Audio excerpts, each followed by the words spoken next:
Bueno, nos vamos a la provincia de Mendoza. Sí, claro, el día después, ayer estuvimos hablando Imágenes largo que y impactan, tendido, ¿no? Mirá. Sí, imágenes que impactan, nadie está exento de que en el colegio al que va su hijo pueda ocurrir algo así.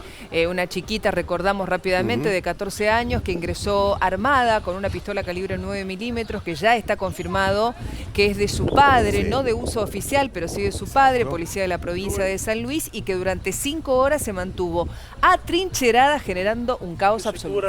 Bueno, llegó el día después, momento de empezar un poco a analizar y a saber cuál es la situación de esta chiquita que está sucediendo en el colegio. Por eso estamos ya en contacto con la ministra Mercedes Ruz, es ministra de Seguridad y Justicia de la provincia de Mendoza. Ministra, gracias por estos minutos. ¿Cómo le va? ¿Qué tal? ¿Qué tal? Buenas tardes a todos. Gracias por el contacto. Bueno, a ver, un poco para generar el conocimiento de la situación actual de esta chiquita, ¿no? Ella sigue internada en el Hospital Noti. Sí, así es. Está siendo abordada. El Hospital Noti es un hospital de alta complejidad, pero especialista en niños, niñas y adolescentes en la provincia de Mendoza, así que está en las mejores manos y además con los equipos interdisciplinarios, ¿no? Clínico y psicológico. Bueno, a ver, ministra, ¿qué está sucediendo por estas horas en el colegio? Obviamente no salen de su estupor de lo que ha pasado en las últimas horas, pero ¿cuál es la realidad de este establecimiento educativo? Bueno, se imaginan que fue una situación de mucho estrés y tensión hacia dentro de la comunidad educativa, porque en ese momento habían cerca de 200 personas, entre alumnos, personal Claro, docente y no claro. docente. Es un número y es un número que también vivió, ¿no? El trauma de la situación.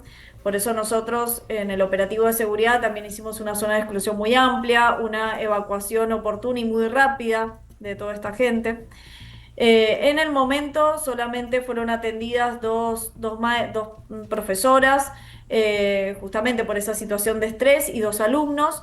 Y mañana se va a hacer en el colegio, en los dos turnos, una jornada reflexiva para hablar un poco sobre los temas que han quedado atravesados y en escenario a partir de este evento, que tiene que ver tanto con la violencia como con los discursos de odio, con el trato al compañero, con el bullying y obviamente también con las redes, ¿no? Y la vinculación con los jóvenes y cómo el uso de estas redes en esos discursos de odio también magnifican los mensajes y los universalizan, O ¿no? sea, Y la gravedad de esto también. como una jornada de reflexión mañana, ¿no, ministra? Ahora, la pregunta que me surge, en realidad son dos en una. Primero, la información que nosotros manejamos es que esta nena, que sigue internada en el Hospital Noti, no está a cargo de los padres, sino de otro familiar, de lo que no se tiene demasiada información. Yo quiero confirmarlo con usted si es que tiene el dato, si es así.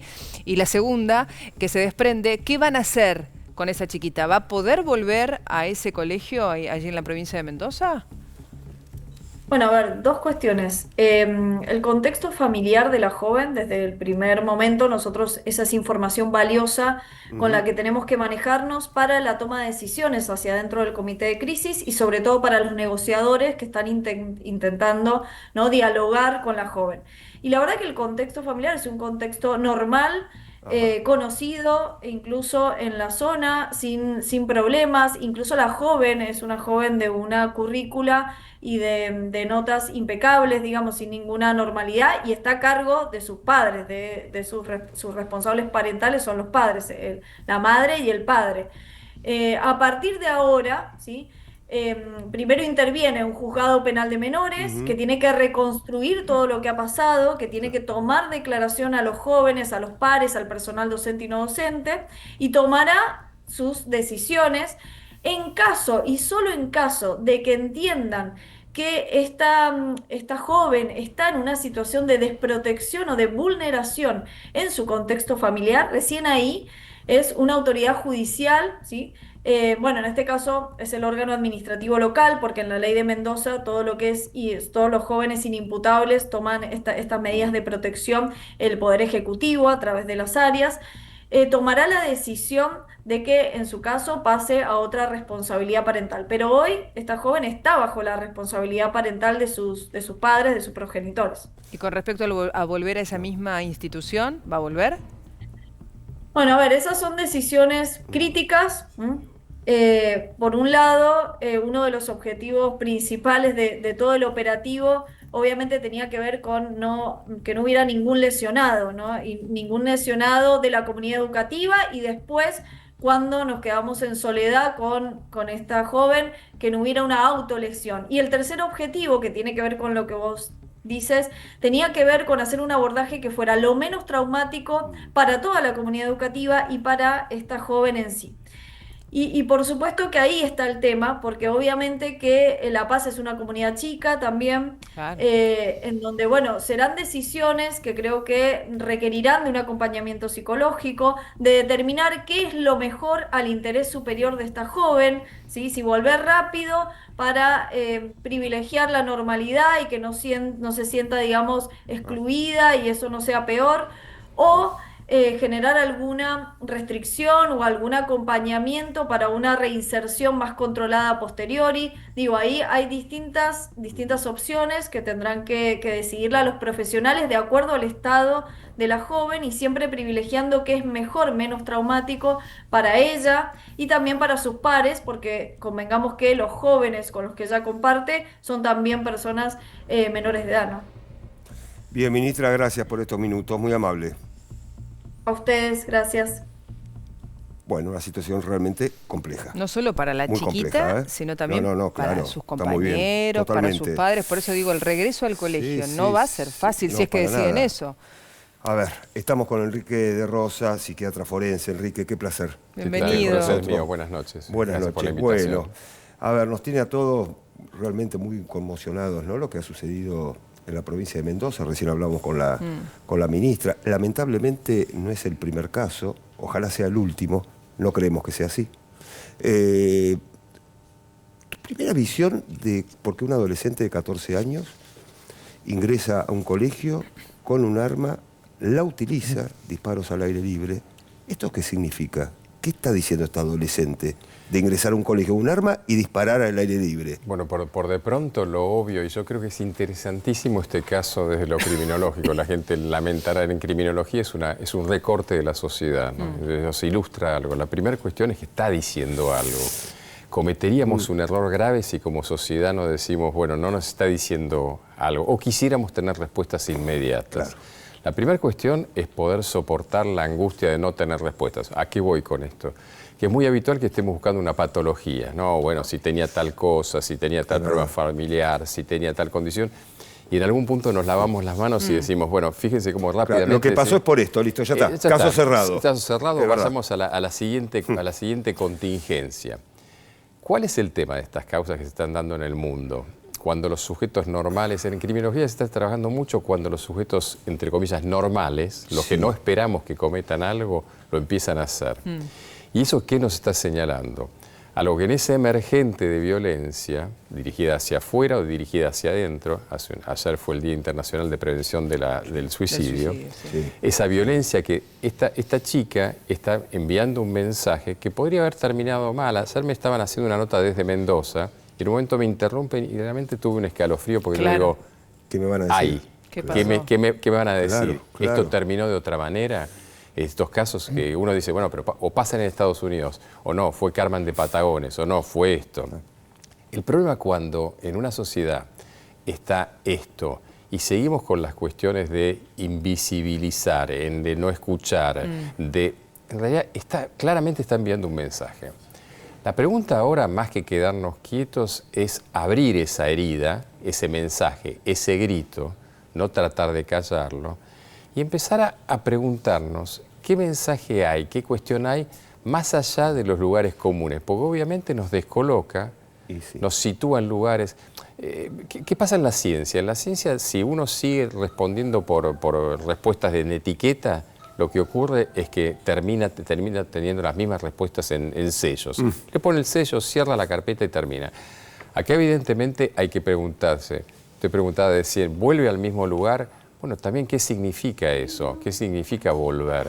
¿Está buscando volver o lo que se buscaba era no volver a ningún lugar? Son todas preguntas. Claro. Está bien eso. Y además es difícil, claro, es un buen punto porque además, por ella y por los compañeros, digo, hay que ver qué quiere ella, si quiere volver a ese lugar donde ella pedía desesperadamente por una profesora de matemática, por una preceptora y por un alumno en particular, que no sabemos si era quizá porque eran sus redes de contención o todo lo contrario, porque algunos decían, no, ese es el chico que aparentemente le hacía bullying. O esa chica era el emergente del malestar de otros. Bueno, también. Es decir, ¿qué pasa si uno es el que de alguna manera se transforma? Como pasa en las estructuras familiares, que uno es el que se vuelve sintomático, pero en realidad la estructura es la que no está es la, no digamos enferma porque es un mal término, es la estructura la que es disfuncional. Hay algo claro y es que estamos en una sociedad que está rota, se utiliza mucho frecuentemente, traumatizada, disfuncional y demás. Y en esas nos quedamos con esa definición, pero sin ahondar en qué es lo que eso significa. Vamos a lugares comunes, hablamos de redes sociales, hablamos de esto, hablamos de juegos virales. Pero en algún momento vamos a tener que ir un pasito más allá y decir, bueno, esto que estamos viendo nos está interpelando de alguna manera y no la entendemos. Una pregunta que es muy común, ¿no? No es para buscar responsables, pero el contexto familiar y la escuela, ¿qué pueden hacer ante esta chica de 14 años? Hoy estamos en el diario del día después, es como, es como las áreas forenses. Las áreas forenses terminamos viendo el diario del lunes. El tema, lo que sí podemos hacer todos, es decir, bueno, ya sabemos que va a haber un siguiente. Es decir, yo plantearía la otra, es que va a haber un siguiente y un siguiente. Lo que decía Pablo recién. Y van a haber varios que no escuchamos. Estos son los que logran la primera plana, por así decirlo. Pero el planteo es, ¿qué hicimos para prevenir? ¿Qué cosas no escuchamos? Porque esta es toda la cuestión. Les pongo el ejemplo de Lucio Dupuy. Lucio Dupuy nos dimos cuenta al final. Claro. Ahora, evidentemente una no escucha. Cuando uno habla de no escucha, claramente está una no visión, una no empatía, lo que quieran, que no hubo. Acá realmente el planteo es, ¿qué cosas estaremos no escuchando o no viendo? O invisibilizando en el sentido de no poderlas ver, porque posiblemente uno ve lo que puede ver. En una de esas hay cosas que no ve.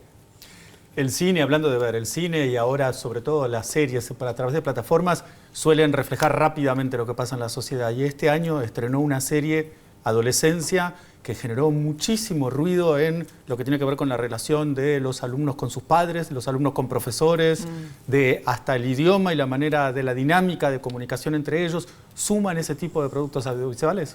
Suman, y esa serie tuvo una lectura, me parece muy interesante, y es que, de hecho, primer punto, no se basó en un hecho real, porque fue esa la cuestión. Se pensaba que se refería a un homicidio que ocurrió en Inglaterra y no, fue otro caso, lo que generó una revuelta respecto hasta cuestiones raciales.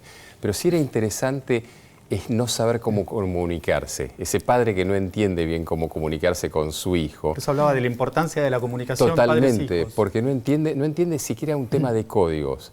Y acá es donde yo decía, el que crea ser experto en estas áreas, me refiero a los profesionales que supuestamente somos los expertos en el tema, tenemos que adoptar una postura absolutamente humilde de decir, bueno, claramente no estamos entendiendo. Si no lo vimos es que no entendimos. No, un padre que cree que porque está dentro de su habitación está protegido, porque no está en la calle, porque no le va a suceder nada y no sabemos qué está mirando. Pero Vivi, pero está en las redes. Exactamente, qué está pasando dentro de su teléfono celular y dentro de su mente. O peor, o que cree decodificar que ser amigo del hijo es lo que ese hijo espera. Y en vez ese hijo está esperando a alguien que le establezca algún tipo de límite, que vaya a saber cuál es ese límite. Claramente esta chica toma una postura de una violencia interesante, como para decir, ¿se dan cuenta que aún yo soy capaz de hacer esto? A mí lo que me propone es eso, es decir, no fue el más disruptivo, más disfuncional del grupo, sino casi, y nos decía la ministra, que era casi la más normal del grupo. Exacto. Y en esa normalidad está diciendo, aún yo, es una hipótesis, no tengo ninguna certeza, pero aún yo soy capaz de enviar este mensaje. Sí, igual está muy bien, Enrique de Rosa, lo que estás diciendo, lo que estamos compartiendo, y yo creo que el mensaje fue, aún yo puedo hacerlo, y si hubiese querido... Lo hubiese hecho. Lo hubiese hecho. Hubiese sido peor de lo que hice, ¿verdad? Lo cual... Y no solamente, fíjense que aún ustedes no son los que establecen los límites, yo todavía tengo algún límite. Y ahí es... Claro. ¿Y cuál es el que pone el siguiente? Disparé hacia el cielo, la próxima... O si quería, disparaba a mis propios Yo compañeros, los maté porque profesores o el que sea. No quise. No quise. Yo Lo quise. podría haber hecho y no quise. Claro. Y lo que lo diferencia de un acto de liberación pulsional, que antes Mm. se hablaba eso en el área criminológica, que era como una cuestión de, bueno, se liberó, emoción violenta y demás. Claro. Esto a mí me dio la impresión, es interesante esta charla que se establece, porque de un acto de violencia pero extremadamente controlado. Claro. En un control en el que es un manifiesto, ¿no? Es una especie de manifiesto en el que estoy diciendo, miren lo que están ustedes no escuchando. Ahora, pudo haber terminado ayer mal porque le disparaba Muy mal. a cualquiera de sus Pero compañeros claro. y alguno moría, como el caso de Juniors, 2004, Carmen de Patagones u otros, o al revés, o quitándose la vida. Ayer fue un día importante con respecto al suicidio, vos lo mencionabas, Enrique.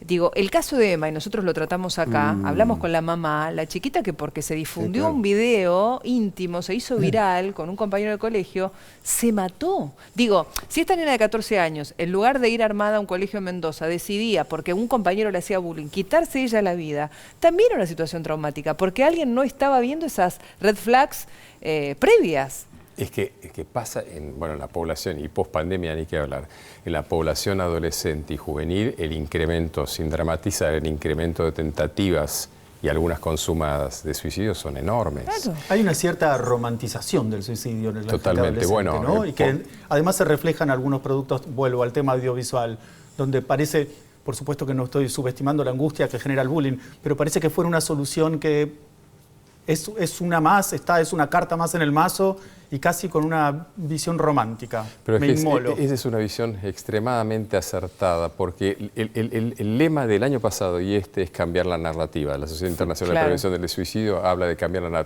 narrativa. ¿Qué es eso?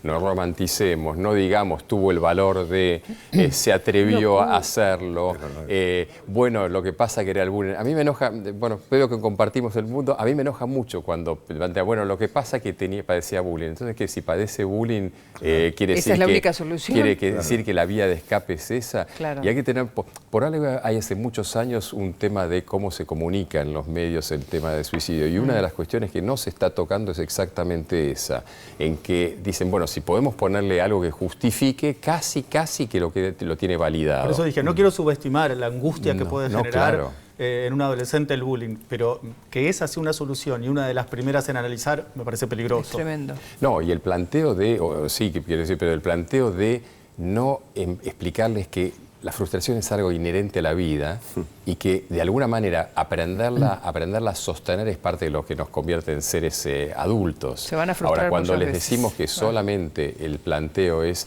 escapar a la frustración y buscar una satisfacción inmediata, claramente la satisfacción inmediata es ese pasaje al acto de este tipo. Enrique, pero ¿quiénes deben tratar este tema? ¿Los medios, los padres, los colegios en sus programas educacionales, los amigos? Porque hay gente mayor que puede también influir, ¿no? Bien. Yo creo que lo que tenemos que armar es, como sociedad, un sistema escalonado en que, por ejemplo, una persona, vuelvo al caso de Lucio, que una persona pueda encontrar una red flag y diga, yo vi esto, no importa, pero sepa cuál es el siguiente escalón. Nos está faltando un sistema como hay en el SAME, de triage, de selección, en el que digan, mire, posiblemente me esté exagerando. Una señora que diga, pero vi esto, vi tal cosa. Si existiera eso, habría desde los medios, desde los profesionales, desde los educadores, desde los CENEX, desde los adultos que podrían formar grupos escolares y grupos sociales que han desaparecido, ¿no? Es decir, que había, posiblemente existía. estoy hablando muy de viejo, Sí. pero digamos, los grupos de clubes de barrio y las estructuras intermedias cumplían un valor de buffer muy interesante. Ahora, y Enrique, hoy eso también desapareció. Siempre ponemos la lupa en los menores, ¿no? Pero ¿qué pasa con esos padres que de repente dicen, ¿cómo mi hija llevó el arma al colegio y empezó a disparar? Digo, ¿son padres que se pueden sorprender o son padres que eligen mirar para otro lado? No sé, o sea, ¿cómo son en general esos padres? Hay un dato, ahora voy sobre eso, pero hay un dato, por ejemplo, que tiene que ver con esto, ¿qué hacer? Hay datos que son estadísticos internacionales. La presencia de armas en la casa. Bueno, eso ni hablar. Ayer lo debatíamos acá, cómo ella tuvo acceso al arma. Claro. Una 9 milímetros en Sí, mano de no, una no, nena de La 14 9 años. milímetros, puede ser que se hubiese, podría haber sido un chico que al revés se enojó porque la noviecita se fue, lo vio con otro Claro. y lo hace. Claro. Ahí es donde justamente somos una sociedad de alguna manera que los mismos adultos no hemos madurado y no tenemos la contención necesaria para delegar esa frustración en los otros. Volviendo al tema de la frustración, somos sociedades frustradas en las cuales en lugar de ver qué hacemos con eso, en realidad inevitablemente lo delegamos en los siguientes. Y bueno, esa es la gran bola de nieve que está ocurriendo. Pero yo te preguntaba sobre los padres. No, por eso, es que esos padres, de alguna manera, tampoco tienen herramientas. Ese es el gran tema, porque si no los podemos demonizar, ¿no? Y decir, bueno, debieron haber hecho esto, debieron haber hecho el otro. Y el gran tema es que nos está faltando mucho de una formación, una estructuración, de un orden que parece... La palabra parece de moda, pero es lo moral. Lo moral, ¿qué son? Las costumbres. Es decir, son aquellas cuestiones que uno sabe que está bien, que está mal, que se hace, que no se hace, y más allá de lo que convenga. Entonces, claro, somos todos padres y demás que en una de esas lo hemos aprendido mal, pero de todas maneras a mí me parece halagüeño que de golpe ustedes inviten a hablar de esto unos cuantos minutos del precioso espacio público para decir, bueno, preguntemos, cuestionemos. Y sí tenemos que, como sociedad, empezar a generar espacios de reflexión. Lo que sí creo que no tenemos que esperar que venga de arriba para abajo. Creo que tenemos que empezar a generarlo como sociedad de abajo para arriba, ¿no? Hay que hacer todo lo posible, doctor, y a mis compañeros, para eliminar el diario del lunes. Totalmente. Porque Totalmente. Lucio es víctima del diario del lunes. Totalmente. Esta nena, porque es una nena, es víctima del diario del lunes. Carmen de Patagones Jr. es víctima del diario del lunes. Esto es todo mucho más sencillo ahora. El año pasado hubo 2 casos importantes. Bueno, sí, claro. Lo que vos comentabas recién de los retos virales o los juegos y demás. En lo forense, en lo criminológico, uno vive del diario del lunes. Claro. Ahora, en la vida uno ¿Cómo hacer para eliminarlo? Bueno, ahí está, lugar. una gran tarea, ¿no? No, para nada sencilla. Totalmente. No parece para nada malo que ese fuese el lema, que no estemos siempre... Bueno, ustedes saben el mito de Prometeo y Epimeteo, ¿no? Sí, que Epimeteo estaba siempre sí. por detrás de las cosas. Bueno. Estamos siempre por detrás de las Exacto. cosas. En realidad tenemos que estar por delante. Gracias, Enrique, por haber favor, venido. Un gracias a placer ustedes. tenerte acá. Muchas gracias.